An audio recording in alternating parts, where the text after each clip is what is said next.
अभी गुरूर है मगर बहुत पछताएगा उस दिन। तू हमसे क्या हमारे साए से भी घबराएगा उस दिन। जिस दिन हमारे हाथ से सब्र का दामन छूटेगा तुझे तेरी औकात का पता चल जाएगा उस दिन। हिंदुस्तान की जेलों में अगर सबसे ज्यादा बच्चे, बेकसूर बच्चे, अगर पूरे हिंदुस्तान की जेलों के आंकड़े निकालकर अगर हम देखेंगे तो लाखों की तादाद के अंदर हमारे बच्चे जेलों के अंदर बंद है। कोई कसूर नहीं है उनका, कोई कसूर नहीं है। कसूर सिर्फ इतना है कि वो मुसलमान है। आज जिस तरीके से हमें निशाना बनाया जा रहा है, हमारी मस्जिदें तोड़ी जा रही है, हमारी बच्चियों से कहा जा रहा है कि तुम हिजाब पहन के कॉलेज नहीं जा सकती, हमारे घर को बुलडोजर से तोड़ा जा रहा है और हम देख रहे हैं अपनी आंखों के सामने। ये जुल्म, ये ज्यादती, हमारी वक्फ की जायदादें किस तरीके से सरकार ने अपने कब्जे में ले ली है। इससे बढ़कर और क्या चाहिए मेरे भाई हम लोगों को एक प्लेटफॉर्म पर आने के लिए? क्या आपको लगता है कि आपके बुरे वक्त में तेजस्वी आपका साथ देगा? बोलिए, मुझे देगा? क्या राहुल गांधी खड़े रहेगा तुम्हारे लिए? क्या कोई और सियासी पार्टी का कोई लीडर आपकी लड़ाई लड़ेगा? नहीं लड़ेगा मेरे भाई। अगर इस मुल्क के अंदर जब भी इस कौम के ऊपर बुरा वक्त खुदा न करे आए तो एक इंसान जो चट्टान की तरह सरकार के सामने आंख में आंख डालकर खड़े रहेगा तो वो मेरा कायद, आपका कायद बैरिस्टर असदुद्दीन अवैसी। एक अकेला इंसान जिसके बारे में कहा जाता था कि ये अकेला है, हैदराबाद से एक अकेला एमपी चुनकर आता है, अकेला ही रहेगा जिंदगी भर, लोग ताने मारते थे। लेकिन अल्हम्दुलिल्लाह आप लोगों की दुआओं का नतीजा है कि 2019 से 2024 तक असद साहब अकेले नहीं बैठे, उनका भाई इम्तियाज जलील भी उनके साथ जाकर बैठता था। और जब असद साहब तकरीर करने के लिए खड़े रहते थे तो एक भाजपाई वहां पे कोने में बैठकर असद साहब के ऊपर ताने मारता था। असद साहब अपनी तकरीर कर रहे और वो वहां से बैठे बैठे ताने कसता था। ये कहता था वहां पे कि पाकिस्तान चले जाओ, यहां क्यों रह रहे हैं, इस तरह की बयानबाजी करता था। लेकिन वो 5 साल किसी की मजाल नहीं थी। जैसे ही असद साहब खड़े रहते और वो वहां पर कुछ बयान करता तो इम्तियाज जलील असद भाई के पीछे बैठकर उसको जवाब देता, अरे चल बैठ रे बैठ। हमने अगर अपनी ताकत नहीं बनाए मेरे भाई, तादाद मायने नहीं रखती है। मजलिस कितने सीटें लड़ रही है यहां पर, न 50, न 100, न 150, न 200 लड़ सकते थे हम।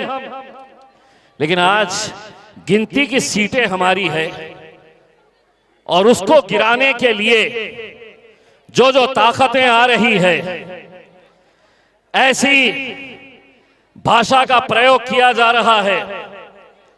एक शायर साहब आए और उन्होंने कहा कि मजलिस वाले कैसी बयानात कर रहे हैं करके।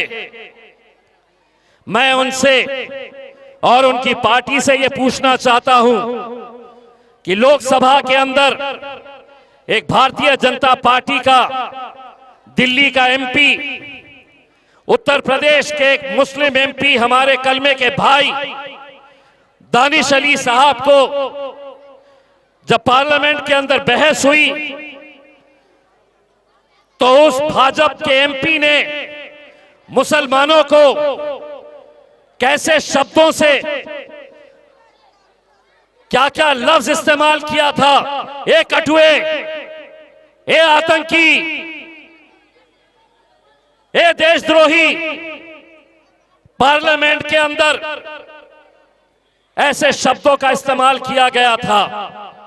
मैं शायर साहब से पूछना चाहता हूं जिस वक्त ये शब्दों का इस्तेमाल किया जा रहा था, अगर सबसे ज्यादा विरोध किसी ने किया था तो असदुद्दीन अवैसी ने किया था और इम्तियाज जलील ने किया था।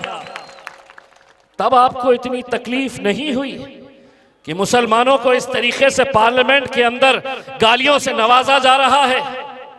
और हमारे एक सदर ने क्या कह दिया यहाँ के मास्टर साहब को कि ये लंगड़े घोड़े हैं, तो इतनी तकलीफ होने लगी है उन्हें।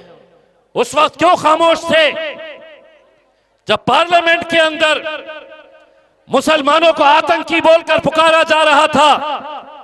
क्या तेजस्वी असदुद्दीन अवैसी को कहते हैं और असदुद्दीन अवैसी के साथ साथ वो तमाम मुसलमान जिनके सर पे टोपी है, दाढ़ी है, जो नमाजी है, उनको कहते हैं कि ये कट्टरपंथी है,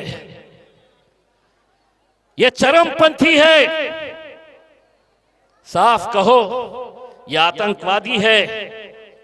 तुम्हारा बोलने का अगर मकसद ये है, अगर मुसलमानों के लिए लड़ना, मुसलमानों के लिए आवाज उठाना, मुसलमानों की नुमाइंदगी करना अगर कट्टरपंथी है, चरमपंथी है, तो तेजस्वी हाँ हम कट्टर है, हम लड़ेंगे, हम बोलेंगे। हमने बोलना भी नहीं, सिर्फ वही बोलेंगे और हम सुनने का काम करना ना। अब नहीं होगा ये खेल, अब हम बोलेंगे, खुलकर बोलेंगे, बोलेंगे ना, हम बोलेंगे। और तुम्हारे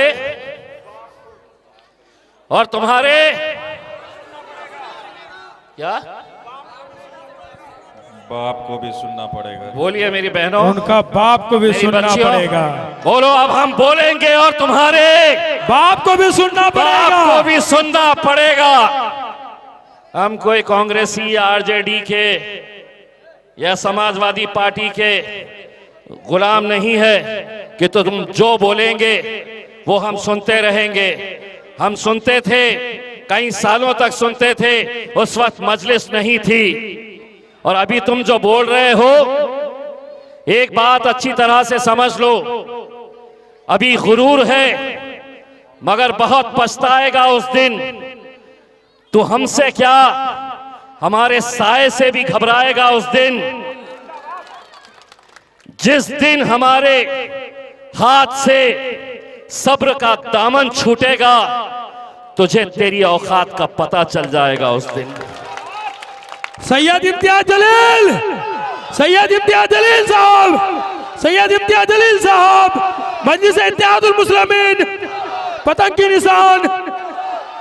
हमसे ये कहा जा रहा है कि नहीं, आप लोग यहां पर आके, आज एक जलसा था हमारा, एक कॉर्नर मीटिंग थी, हमें बादशाह भाई लेकर जा रहे हैं वहां पर, हम पहुंच गए, लेकिन बाद में पता चला कि पुलिस वहां पर परमिशन नहीं दी, क्योंकि मास्टर साहब के कुछ लोग वहां पर पुलिस स्टेशन में गए और उन्होंने कहा कि इम्तियाज जलील यहां पर नहीं आना चाहिए, इम्तियाज जलील ने यहां पर जलसा नहीं लेना चाहिए।